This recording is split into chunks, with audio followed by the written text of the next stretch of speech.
அன்பு தமிழ் உறவுகளுக்கு வணக்கம். நேற்று மாலையில் இருந்து மாண்பில்லாத, மரியாதைக்கு தகுதியில்லாத, நிதி பற்றி எதுவுமே தெரியாத தமிழ்நாட்டின் நிதி அமைச்சர் மரிய வில்சன் அவர்கள் தமிழ் உணர்வாளர்களால், தமிழ் தேசியவாதிகளால் போட்டு பொழக்கப்பட்டுக்கிட்டு இருக்கிறாரு. ஏன்? அடுத்து நேற்று ஒரு நாள்ல மட்டும் தமிழ்நாடு சட்டமன்றத்துல தமிழ்தாய் பல முறை அவமதிக்கப்பட்டு இருக்கிறாங்க. எப்படி? இத பத்தி எல்லாம் இந்த காணொளியில் விரிவா பார்க்கலாம். நெற்றிக்கண் திறப்பினும் குற்றம் குற்றமே.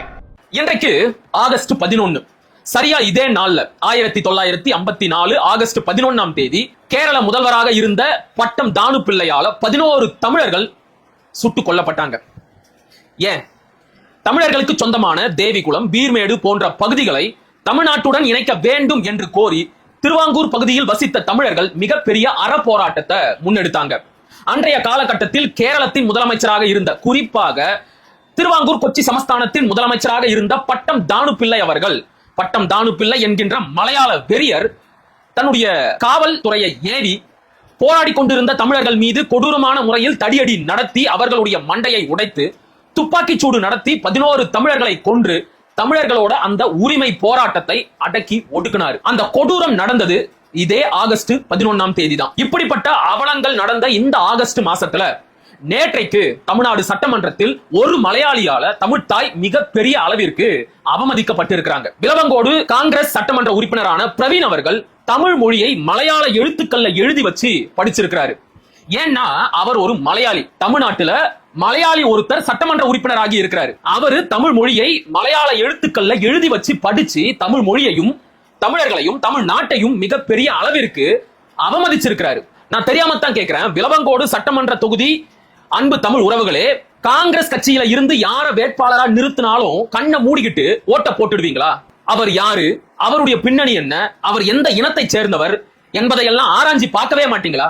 கேரள சட்டமன்றத்துல ஒரு தமிழனால இப்படி சட்டமன்ற உறுப்பினராகி தமிழ் எழுத்துக்கள்ல மலையாளத்தை எழுதி வச்சு படிக்க முடியுமா? கேரள மலையாளிகள் அதை அனுமதிப்பாங்களா? தமிழ்நாட்டுல மட்டும் எப்படி இந்த அவலம் நடக்குது? நாம மட்டும் ஏன் இந்த அளவிற்கு மொழி பற்றும் இனப்பற்றும் இல்லாம இருக்கிறோம்? இந்த பிரவீன் அவர்களை வேட்பாளராக நிறுத்தியதிலேயே கேரள காங்கிரஸோட முக்கிய புள்ளியான கேசி வேணுகோபாலோட தலையீடு இருக்கு அப்படின்னு சொல்றாங்க.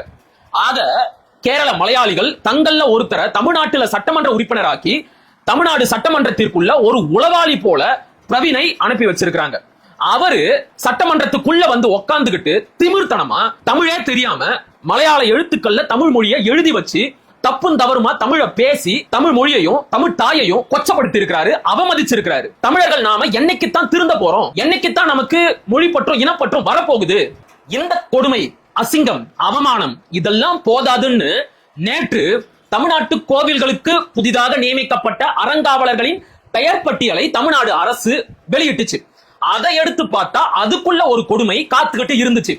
நம்ம ஊர் புறங்கள்ல சொல்லுவாங்கல்ல, கொடுமை கொடுமைன்னு கோவிலுக்கு போனா அங்க 2 கொடுமை ஜிங்கு ஜிங்குன்னு ஆடிச்சான். அது மாதிரி தமிழ்நாடு சட்டமன்றத்துக்குள்ள ஒரு மலையாளி தமிழ் மொழியை மலையாள எழுத்துக்கள்ல எழுதி வச்சு படிச்சு தமிழ் மொழியையும் தமிழ் தாயையும் அவமதிச்ச கொடுமை போதாதுன்னு கோவில் பக்கம் வந்தா அங்க ஒரு மலையாளி குத்த வச்சு ஜிங்கு ஜிங்குன்னு ஆடிக்கிட்டு இருக்கிறாங்க.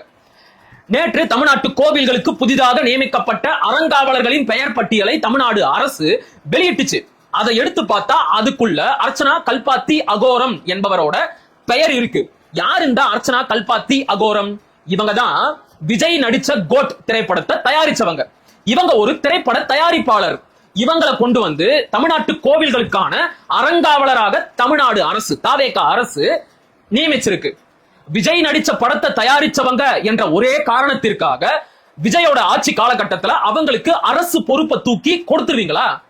இந்த அர்ச்சனா கல்பாத்தி அகோரத்திற்கும் தமிழ்நாட்டு கோவில்களுக்கும் என்ன சம்பந்தம்? முதல்ல இவங்களுக்கும் தமிழ்நாட்டுக்கும் என்ன சம்பந்தம்?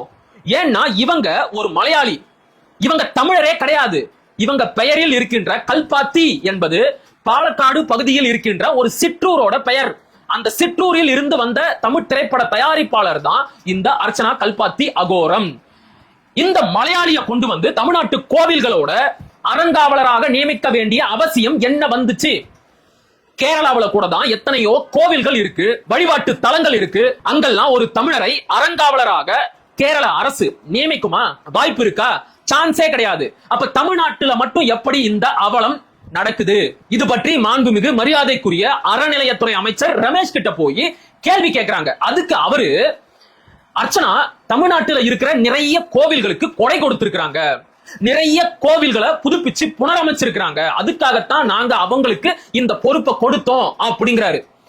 அர்ச்சனா கல்பாத்தி அகோரம் தமிழ்நாட்டில் இருக்கக்கூடிய நிறைய கோவில்களுக்கு கொடை கொடுத்திருக்காங்க, நிறைய கோவில்களை புதுப்பிச்சு புனரமைச்சிருக்காங்க அப்படின்னா அவங்களுக்கு பிரசாதமாக பொங்கலையும் புளியோதரையும் கொடுங்க. பத்தலையா, பரிவட்டம் கட்டி மாலை போட்டு கோவில்ல முதல் மரியாதை கொடுங்க. அதெல்லாம் விட்டுட்டு எதுக்காக தமிழ்நாட்டு கோவில்களோட அறங்காவலர் என்கின்ற அரசு பதவியை தூக்கி கொடுக்கறீங்க?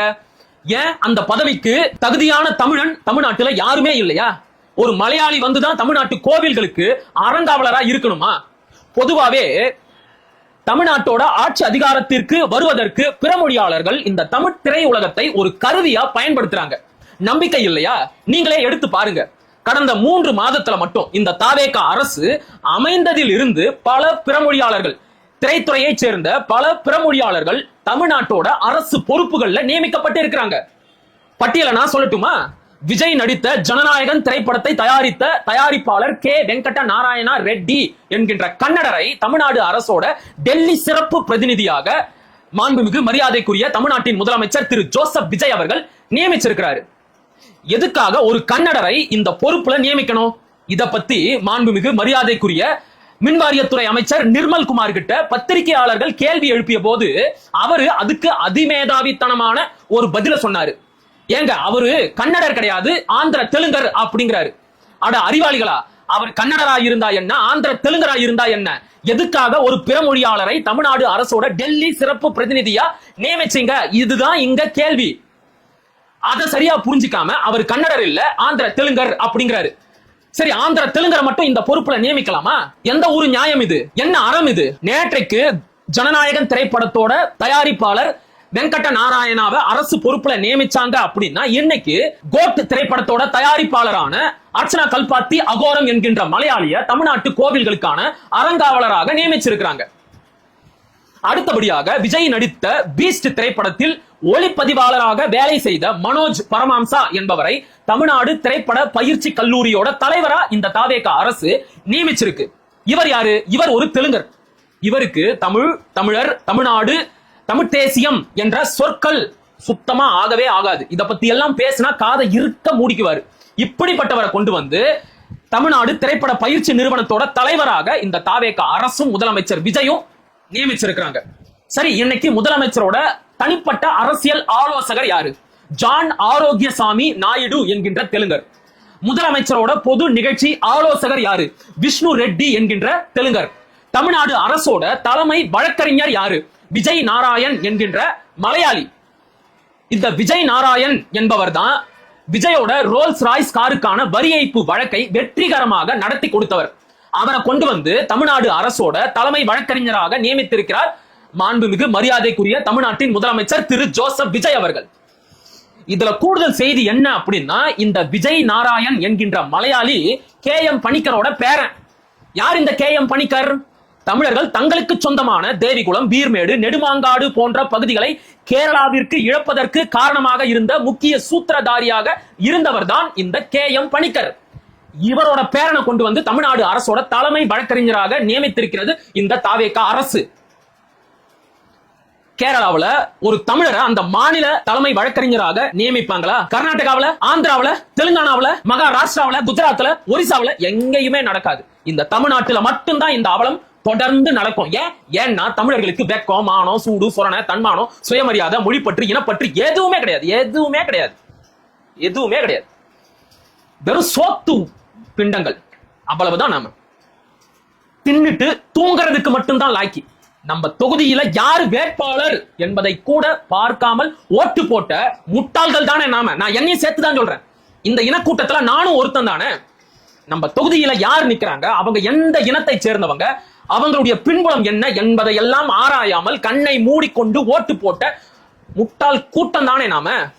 அப்படி நாம ஓட்டு போட்டு தேர்ந்தெடுத்த ஒரு அறிவாளி நேற்று சட்டமன்றத்துல நம்முடைய தமிழ் தாயை, தமிழர்களை ஒட்டு மொத்தமாக அவமதிச்சு பேசி இருக்கிறாரு. யார் அந்த புண்ணியவான் தெரியுமா? நிதியமைச்சர் மரிய வில்சன். நேற்று சட்டமன்ற விவாதத்தின் போது திமுக சட்டமன்ற உறுப்பினர் ராஜேந்திரன் நிதி அமைச்சரோட தமிழ் உச்சரிப்பை சுட்டிக்காட்டி அதுல நிறைய தவறுகள் இருக்கு, இதையெல்லாம் நீங்க திருத்திக்கணும் அப்படின்னு சின்ன அறிவுரை தான் கொடுத்தாரு. உடனே நிதி அமைச்சர் மரிய வில்சனுக்கு கோபம் பொத்துக்கிட்டு வந்துருச்சு. என்ன சும்மா கிண்டல் பண்றீங்க? என்னுடைய மொழி நடை இதான், இந்த யூனிக் ஸ்டைல்ல தான் நான் பேசுவேன். என்ன கிண்டல் பண்றீங்களா? நீங்களாம் என்ன யோக்கியமா? நான் பைபிள் படிச்சவன். பைபிள் எனக்கு அன்பு மொழியை சொல்லி கொடுத்திருக்கிறது, அமைதி மொழியை சொல்லி கொடுத்திருக்கிறது, இரக்கத்தின் மொழியை சொல்லி கொடுத்திருக்கிறது. இதுவெல்லாம் எவ்வளவு தமிழ் படித்தாலும் தெரியாது அப்படின்னு பேசியிருக்கிறாரு. எவ்வளவு திமிரு இருக்கும், எவ்வளவு திமிரு இருக்கும். தமிழ் படிச்சவங்களுக்கு எல்லாம் அன்பு, அமைதி, இரக்கம் இந்த உணர்வெல்லாம் இருக்காதா? இருக்காதா? அன்பிற்கும் உண்டோ அடைக்கும் தாழ், அன்பிலார் எல்லாம் தமக்குரியர், அன்புடையார் என்பும் உரியர் பிறர்க்கு, பிறப்புக்கும் எல்லா உயிர்க்கும் அப்படின்னு தமிழ் இலக்கியங்கள் முழுவதும் அன்பையும் அறத்தையும் மட்டுமே தமிழ் புலவர்கள் பாடி வச்சிருக்காங்க. அத்தகைய தமிழை படித்த ஒருவனுக்கு அன்பு, அமைதி, இரக்கம் இதை பற்றி எல்லாம் எதுவுமே தெரியாது அப்படின்னு தமிழ் தாயையும் தமிழ் மொழியையும் தமிழர்களையும் இழிவுபடுத்தி பேசி இருக்கிறார் மாண்பில்லாத, மரியாதைக்கு தகுதி இல்லாத, நிதி பற்றி எதுவுமே தெரியாத நிதி அமைச்சர் மரிய வில்சன் அவர்கள். இத்தோட நிக்காம நான் இப்படித்தான் பேசுவேன், இதுதான் என்னுடைய யூனிக் ஸ்டைல் அப்படிங்கிறாரு. எது? தமிழை தப்பும் தவறுமாக பேசுவது உங்களுடைய யூனிக் ஸ்டைலா? நான் இப்படித்தான் தமிழை தப்பும் தவறுமாக பேசுவேன் என்று சட்டமன்றத்திலேயே தமிழ் மொழியையும் தமிழ் தாயையும் அவமதிச்சிருக்கிறாரு அமைச்சர் மரிய வில்சன். இதுக்காக அவரு தமிழ்நாட்டு மக்கள் கிட்ட பகிரங்கமா மன்னிப்பு கேட்கணும். தன்னுடைய அமைச்சர் பொறுப்புல இருந்து விலகியே ஆகணும். இல்லன்னா அதற்குண்டான பின்விளைவுகள் மோசமா இருக்கும். நான் மிரட்டல. தமிழர்களோட தமிழ் உணர்வையும் தமிழ் மொழியையும் யாராச்சும் கெடுக்கணும்னு நினைச்சாலோ, இல்லன்னா அந்த மொழி உரிமைகளை யாராச்சும் சீண்டி பார்க்கணும்னு நினைச்சா என்ன நடக்கும்னு கடந்த காலத்துல தமிழ்நாட்டில் நடந்த 3 மொழி போராட்டங்களோட வரலாற்றை எடுத்து படிச்சு பாருங்க. குறிப்பா நிதி அமைச்சர் மரிய வில்சன் அவர்கள் அந்த மொழி போராட்டத்தோட வரலாற்றை எடுத்து படிச்சு பாருங்க. தேவையில்லாம தமிழர்களோட மொழி உணர்வோடையும் தாய்மொழி பற்றோடையும் விளையாடாதீங்க. அது கடைசியில உங்களுடைய ஆட்சி அதிகாரத்துக்கே மிகப்பெரிய ஆப்பா வந்து முடியும்.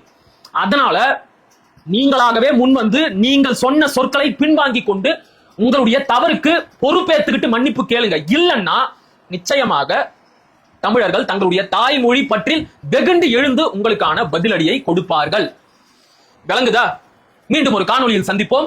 அதுவரை இணைந்திருங்கள். இது உங்கள் நெற்றிக்கன். நான் உங்கள் அசோக்குமார் மகிழன். படிப்போம், பகிர்வோம், பயன்பெறுவோம், கற்போம், கற்பிப்போம், களமாடுவோம். தமிழ் வெல்க, தமிழர் வாழ்க, தமிழ்நாடு வளர்க, தமிழ் தேசியம் மலர்க, மலர்க, மலர்க. நன்றி, வணக்கம்.